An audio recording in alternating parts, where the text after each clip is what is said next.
ಕೊಲೆ ಆದ ನಂತರ ದರ್ಶನ್ಗೆ ಟೆನ್ಷನ್ ಶುರುವಾಗುತ್ತೆ. ಅಲ್ಲಿ ತನಕ ಆಡಿದ್ದೇ ಆಟ ಅಂತ ಕ್ರೌರ್ಯದ ಮೇಲೆ ಕ್ರೌರ್ಯ ಮೆರಿತಾ ಇದ್ರು.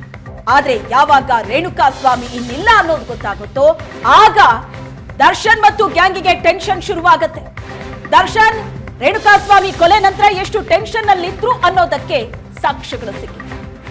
ಮೈಸೂರು ಖಾಸಗಿ ಹೋಟೆಲ್ ಅನ್ನ ಸೇರ್ಕೊಂಡಿದ್ರು ರೇಣುಕಾ ಸ್ವಾಮಿ ಹತ್ಯೆಯಾದ ನಂತರ. ದರ್ಶನ್ ಏನು ನಡೆದೇ ಇಲ್ಲ ಅನ್ನೋ ಹಾಗೆ ಪಟ್ಟಣಗೆರೆ ಶೆಡ್ ನಿಂದ ಮೈಸೂರಿನ ಖಾಸಗಿ ಹೋಟೆಲ್ ಸೇರ್ತಾರೆ. ಟೆನ್ಷನ್ ನಲ್ಲಿದ್ದಂತಹ ದರ್ಶನ್ ಮೈಸೂರಿನ ರಾಡಿಸನ್ ಬ್ಲೂ ಹೋಟೆಲ್ ನಲ್ಲಿ ತನ್ನ ಮ್ಯಾನೇಜರ್ ಜೊತೆ ಮಾತಾಡ್ತಾ ಇದ್ದಂತಹ ಒಂದು ಫೋಟೋ ನೋಡ್ತಾ ಇದ್ರಿ ಸ್ಕ್ರೀನ್ ಮೇಲೆ. ಮೈಸೂರಿನ ಖಾಸಗಿ ಹೋಟೆಲ್ ನಲ್ಲಿ ನಾಗರಾಜ್ ಜೊತೆ ದರ್ಶನ್ ಚರ್ಚೆ ನಡೆಸ್ತಾ ಇದ್ರು. ಹಾಗಾದ್ರೆ ಏನ್ ಚರ್ಚೆ ಆಯ್ತು? ಸರೆಂಡರ್ ಮಾಡಿಸೋ ಬಗ್ಗೆ ಚರ್ಚೆ ಮಾಡ್ತಾ ಇದ್ದಾರೆ ದರ್ಶನ್. ಫುಲ್ ಟೆನ್ಷನ್ ಅಲ್ಲಿ ಇದ್ದಾರೆ.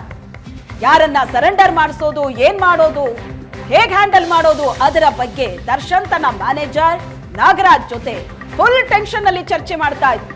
ಯಾವುದೇ ಕಾರಣಕ್ಕೂ ತನ್ನ ಹೆಸರು ಮತ್ತು ಪವಿತ್ರ ಹೆಸರು ಇದ್ರಲ್ಲಿ ಬರಬಾರ್ದು ಅಂತ ಲಕ್ಷ ಲಕ್ಷ ಹಣ ಸುರಿದಿದ್ರು. ಏಷ್ಯಾನೆಟ್ ಸುವರ್ಣ ನ್ಯೂಸ್ಗೆ ದರ್ಶನ್ ಚರ್ಚೆ ಮಾಡ್ತಾ ಇದ್ದಂತಹ ಎಕ್ಸ್ಕ್ಲೂಸಿವ್ ಆದ ಫೋಟೋ ಲಭ್ಯ ಆಗಿದೆ.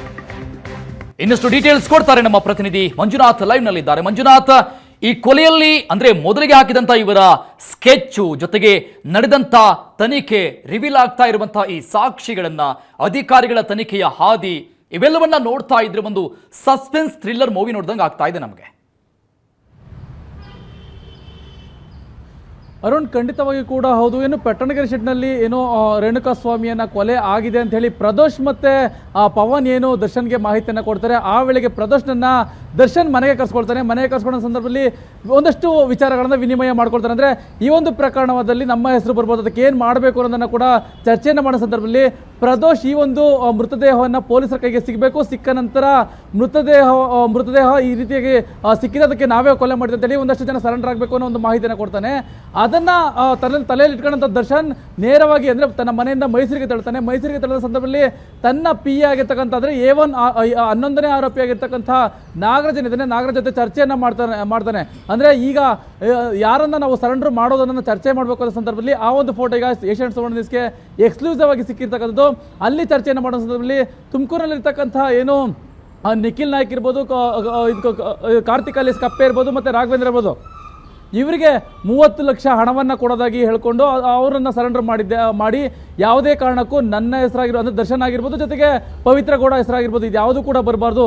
ಏನೇ ಬಂದರೂ ಕೂಡ ನೀವು ಪೊಲೀಸ್ ಠಾಣೆಯಲ್ಲಿ ನಮ್ಮ ಹಣದ ವಹಿವಾಟಿಗೆ ಜಗಳ ಆಯಿತು, ಹಾಗಾಗಿ ನಾವು ಅವ್ರನ್ನ ಕೊಲೆ ಮಾಡಿದ್ವಿ ಅನ್ನೋದನ್ನು ಮಾತ್ರ ಹೇಳಬೇಕು ಅನ್ನೋದನ್ನು ಹೇಳಿ ಇದನ್ನು ಚರ್ಚೆಯನ್ನು ಮಾಡ್ಕೊಂಡಿರ್ತಾರೆ.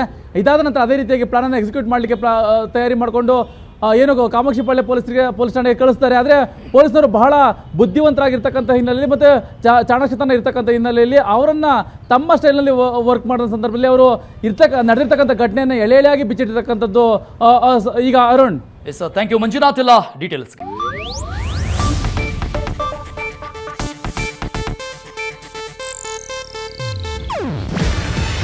ಇದು ಏಷ್ಯಾನೆಟ್ ನ್ಯೂಸ್ ನೆಟ್ವರ್ಕ್ ಪ್ರಸ್ತುತಿ. ನೀವು ನೋಡ್ತಿದ್ದೀರಾ ಏಷ್ಯಾನೆಟ್ ಸುವರ್ಣ ನ್ಯೂಸ್.